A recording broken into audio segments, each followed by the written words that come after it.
Yeah, we can't say with any real certainty that they'll be okay, but I think Colin O'Dowd started back training on Saturday, and obviously Robbie Brady missed the game on Sunday, with a rib injury. So we'll have to wait and see how he goes. We can't assume that will be the case, but obviously that's something that we'll see how. There's some distance now between the meeting up on Sunday evening, so we'll see how that goes. Do you have a standby list as well? We do indeed. Can you tell us who's on that? No, we won't tell you that now. That's okay. Seamus Coleman started the season really well with Everton. Delighted. The make the decision for you even more difficult though in terms of getting that right back spot, in terms of perhaps leaving it out as well. No, listen, these are good problems to have. These are the problems that we want to exist. We don't have that situation in every position, but we are pleased that several players are playing regularly in the first team. I think this is a lot different than a month ago when obviously the players were in pre-season mode, hadn't played games. And Seamus been in fine form, there's no doubt. And that's a good sign. Are you tempted to include both now, considering the form of Stephen, and we know Matt Doherty has been solid for so long? Are you in a position now where you just need to include both in your starting 11? No, we're not in a position to do anything. We'll do what we feel is right for the game itself, and I think that's the key. They're both versatile players, so they're both, Matt Doherty and Seamus Coleman are huge assets to Ireland. Like I think, that's what we want. We want that in all positions if we can have that. The debate has already started. I'm sure are you in a delicate situation because if you start Doherty, people will say, well, Coleman is the form player, whereas if you start Coleman, people will say, well, he's being indecisive, he's chopping and changing.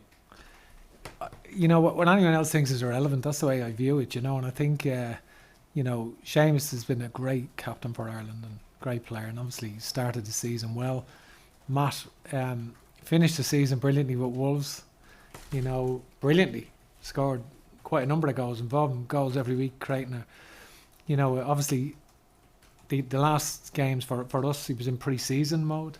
He's coming back in a bit, and I thought his best game probably for Tottenham was last weekend. Actually, he looked really back to himself and did very well. So that bodes well. Just finally for me, Troy Parrott, was he in contention at all being named in this? No, Troy is injured. Obviously he's very unfortunate. He's out. He has he came back from a thigh injury and injured an ankle in last week's game. So that's he's very unfortunate. Any idea how he'll be out for? I'm not quite sure on that at the moment. Thank you. Jack Byrne back in an Ireland squad again. I suppose you were at Oriel Park there the other night to see the Rovers game against Dundalk.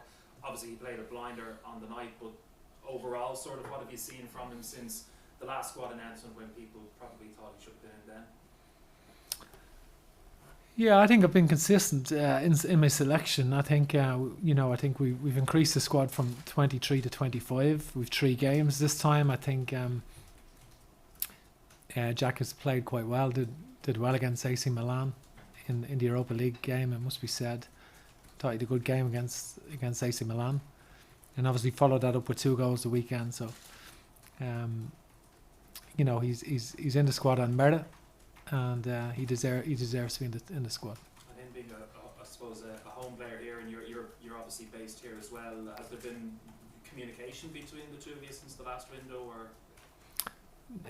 Not really. I think I'm in contact with I spoke to his manager. I spoke to Jack after the last squad and certainly squad announcement.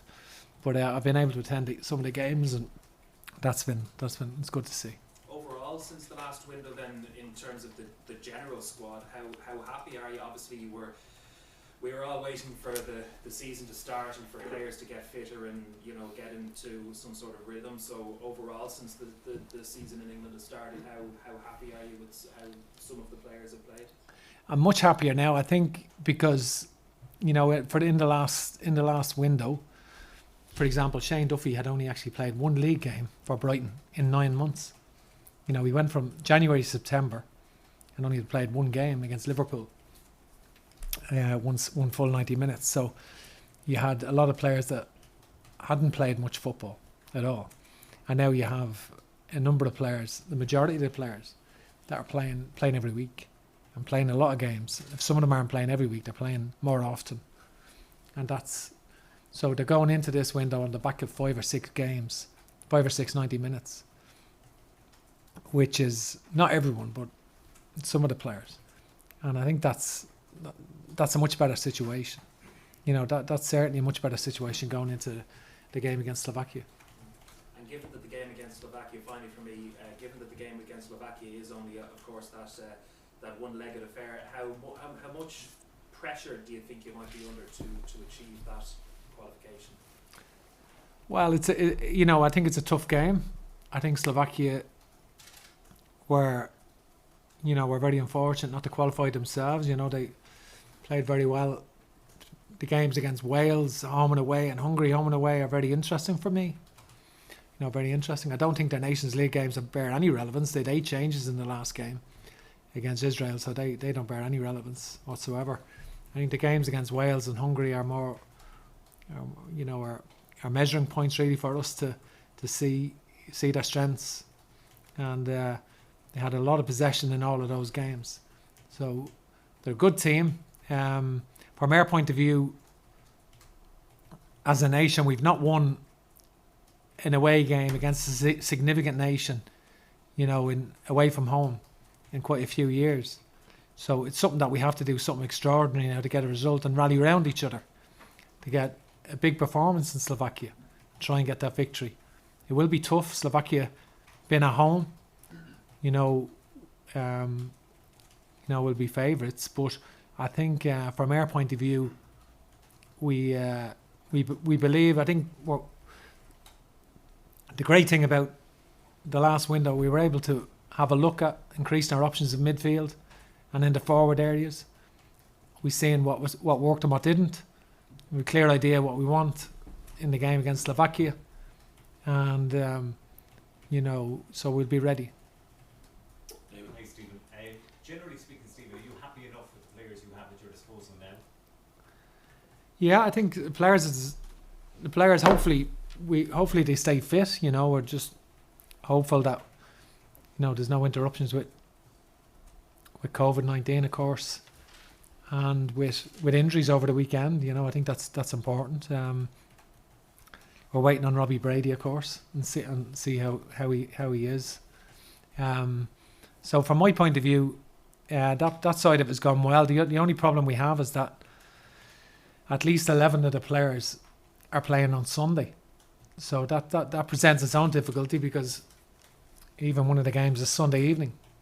Conor and Aston Villa is playing Sunday evening, so that's unusual. Normally there'd be only 1 or 2 players playing on the Sunday, but we've half the squad playing on the Sunday, and then obviously that rules training out on the Monday, so we fly on Tuesday and the match on Thursday, so very little preparation time. So that presents its own logistical problem, but we'll absolutely make sure we're ready. We just have to prepare in other ways and make sure that we're ready. And as a former League of Ireland manager, do you feel under pressure? Did you feel under pressure to include Jack in the squad? I think you wouldn't know. You wouldn't really know me if you asked that question. You know what I mean? I think I don't agree with that summation at all. His eyebrows raised when he was out of the last squad. So Yeah, no, that's irrelevant. I don't. I'm not influenced by anyone else in that regard. you make your own decision. Yeah, I think myself and the coaching staff, we get together and we make decisions based on what we see, and that's it. And Seamus Coleman came in for high praise recently from his manager. Is he key to proceedings now? Yeah, all the players are important. I think Seamus is been captain for a long time and has been a great captain. We've said that already. He's been terrific. So we'll get ready and get ourselves ready for Slovakia. Thanks, Aidan. Ken? Just wondering, you said you try to prepare in other ways. What other ways are there available apart from the time in the training? Well, I think in terms of, we will make contact between now and then in relation to maybe individual roles, and I think maybe meeting on Monday morning in relation to how we're going to play, and I think some meetings on how Slovakia play, so some video analysis and some general conversations and clear instruction to what's expected of everyone and the team itself, and how we plan to play and how how Slovakia play, their tactical approach, and how we plan to play against that.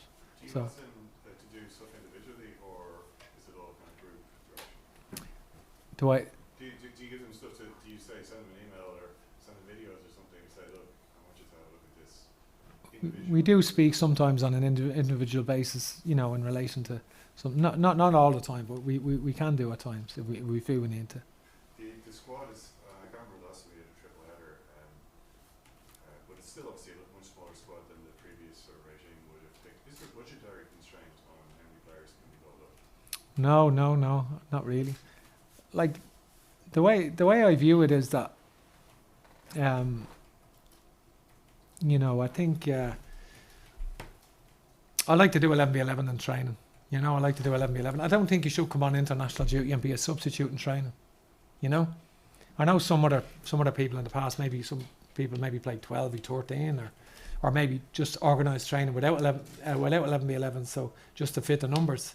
So the numbers dictate the training rather than the training dictate how you're exactly going to play. So I don't think we need, I don't think you should come on international duty and be a substitute in training. And I think that's, number one, you can't train properly because you're in and out of the training session. Number two, you're making allowances for provisions for substituting players in and out. And I don't think you can train properly that way. So I think how many players do you need? You don't need 28 or 32. To be honest, 20 players is fine and 3 goalkeepers. But we need to add to that because of the 3 games and the provisions and the COVID responsibility and the getting players in and out won't be easy because of that. So I think 25 is a reasonable number for the 3 games. But I don't necessarily want that to exceed. Or I'm not, certainly not budgetary constraints. I don't think there's a need for more players, but it will be taxing on the players. I think there's no doubt it will be taxing. It's they've never had that in a window before. 3 competitive games, 2 away games, and of course being in the bubble, and all that entails. Normally players are able to see their families, and interact with people, but that's not possible, and that's all part of the sacrifice at the moment. But that's something that we just have to manage and look forward to that. Have you read Champagne Football yet? No, I haven't. No. Really? I've been busy with obviously preparing the teams. Loads to do, and I haven't read it. No. Any of the stuff that's been reported about it seemed like... Yeah, some people have relayed stuff to me in relation to it, but I haven't personally read it. Just one of the things, in terms of, I guess an Ireland manager at this stage would have been able to go and see. What have you been able to get over to England? Have you been able to get over to seeing these players in person? Has that been part of it all? No, it's been very frustrating. I think that's been frustrating because obviously with the laws in our country, in Ireland, that prohibits you from doing that, and put you in quarantine for over 2 weeks, which is impossible for me as a manager to do that. So I think I'm with the quick time frame between the windows. So that has been frustrating. I think that's been difficult, but we have had various of our scouting team at all of the matches and a lot of the matches, and I think we've utilised all of the people in our international setup,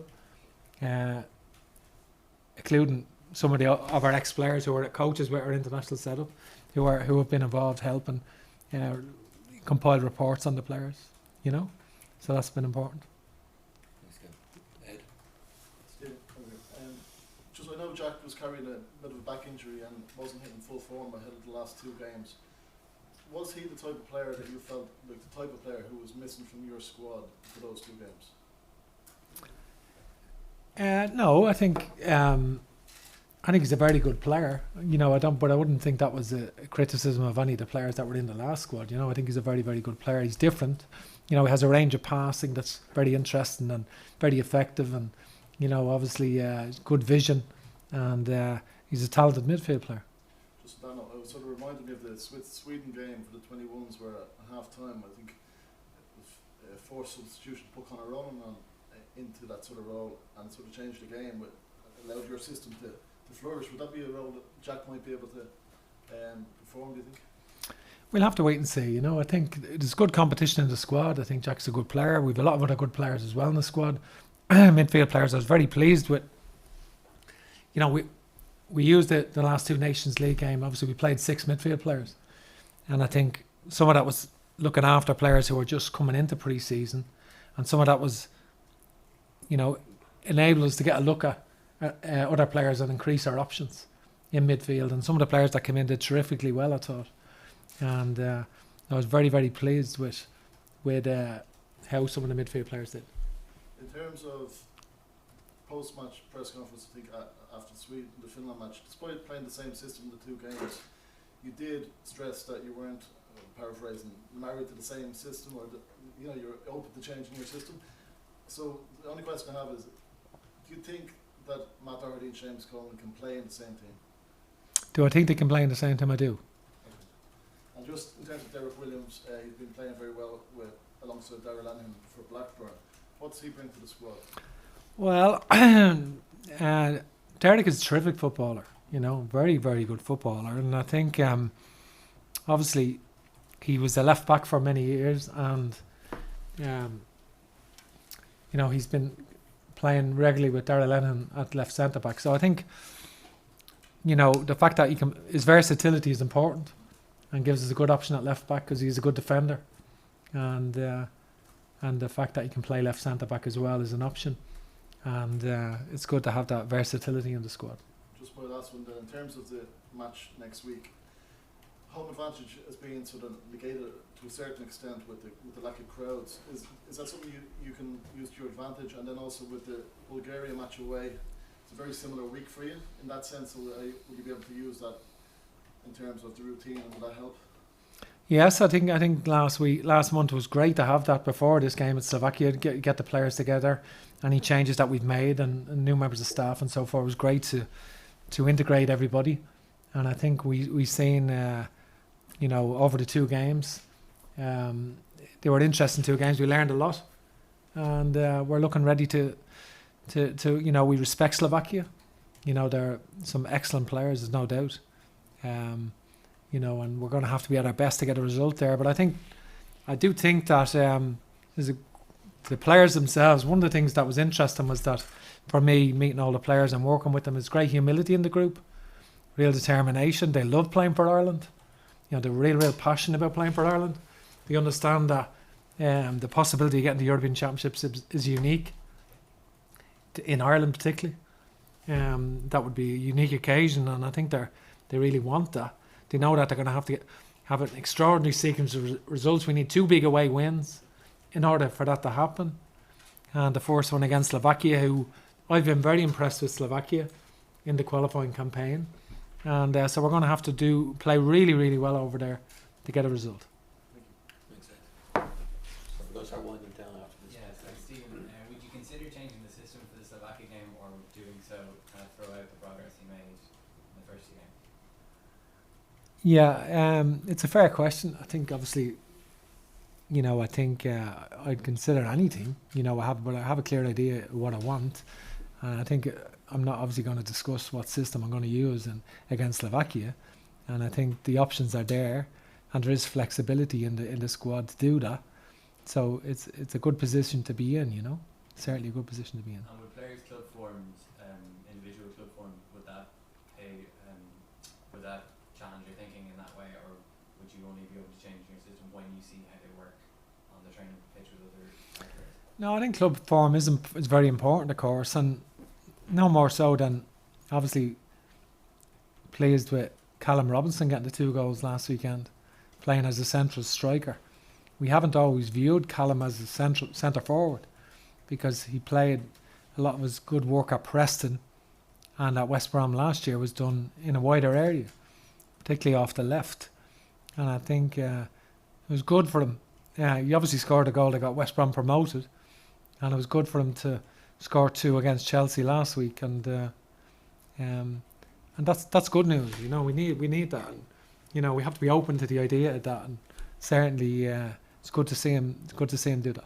Yeah, and a similar player is Aaron Connolly. When you see him do pretty well up front for Brighton, are you thinking I have to find a way of getting him more central in my team, or do you look at it differently? Yeah, no, I think it is another option, and that's good to have options, you know. And I think it's speed at international level can be an important ingredient. It's great to have that level of speed that Ireland has, and you know, I think he's come a long way in a short time, and we're delighted with him really.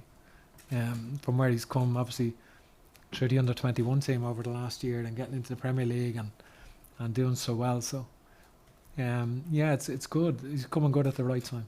Yeah, and my last question is less of an immediate focus on this one, but when you look at the likes of Patrick Bamford and Liam Delap in the Premier League, have you explored their eligibility for Ireland at all, or is that just something you don't really focus on?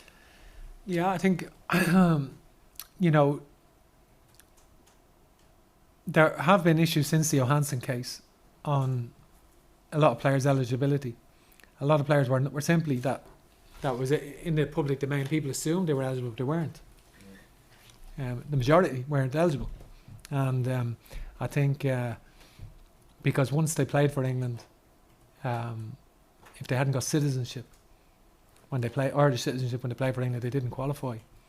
And obviously the new FIFA ruling has changed that somewhat. So we're still coming to terms with the ruling, studying and examining that at the moment. But it obviously changes a lot since the ruling last week. But once someone changes, then it takes some time to process the paperwork and all of that. Yeah, so it's not really a focus for you at the moment. Well, we you know, it is a focus, but not an immediate focus for next week. But I think and looking at it, and certainly there have been players that people have assumed that definitely qualify, and we know the case that is not the case. They don't qualify. Players that are in the public domain that people everyone assumes they qualify didn't actually qualify at all. That's Do you know? Is that Dan Crowley or Johansson? Well, it's been a few players, but certainly, you know, I think some of the players obviously that had played for other nations and hadn't got Irish citizenship at the time of playing up to recently didn't qualify, you know. Last, Thomas. Hi, Steve. How you doing? Analysing the opposition is obviously tricky, I should say, COVID. How difficult has it been to analyse Slovakia because of the way in which we're living at the minute? And do you feel that you're in as good a place as possible because of those restrictions to get a grasp of the opposition? Yeah, no, I think we have a clear idea. I think, you know, we rate Slovakia highly. I think, you know, they've a clear identity in how they play, and I think they're very consistent selection. You know, the selection has been very, very consistent. Take the Nations League games out, which were largely experimental. Okay, so yeah, no, we've had a chance to analyse them, and you know, of course, and I'm sure they've analysed us, and that's the nature of it. I think because of COVID restrictions, we've not had an opportunity. You know, we couldn't go to Israel, for example, and you know, we couldn't go in that period, and yeah, I think. But there is a lot of information. All the games are available to watch throughout the campaign. So, you know, we won't have any excuses in that regard. You know, I think we're well prepared. We will be well prepared on Thursday, and we'll make sure we're ready. And just with the other playoff, the Bosnia and the Northern Ireland game, and I appreciate you not take your eye off the ball with Slovakia, but is there a body of work you can do on that game as you're playing the Slovakia game in the hope that they're probably obviously qualified? Or is that all done post? Yeah, we're not really focusing on that. You know, we've a big enough job ourselves in Slovakia, and I think if that was to be the case, we have a full month to prepare for that. So I think we're not focused on that at all. We've got a big enough job in Slovakia. I think it would be, you know, it'd be naive to suggest that we can start planning for that. I think we've got to focus solely on Slovakia. That has to be our full focus, and that will be the case. Okay, thank you very much.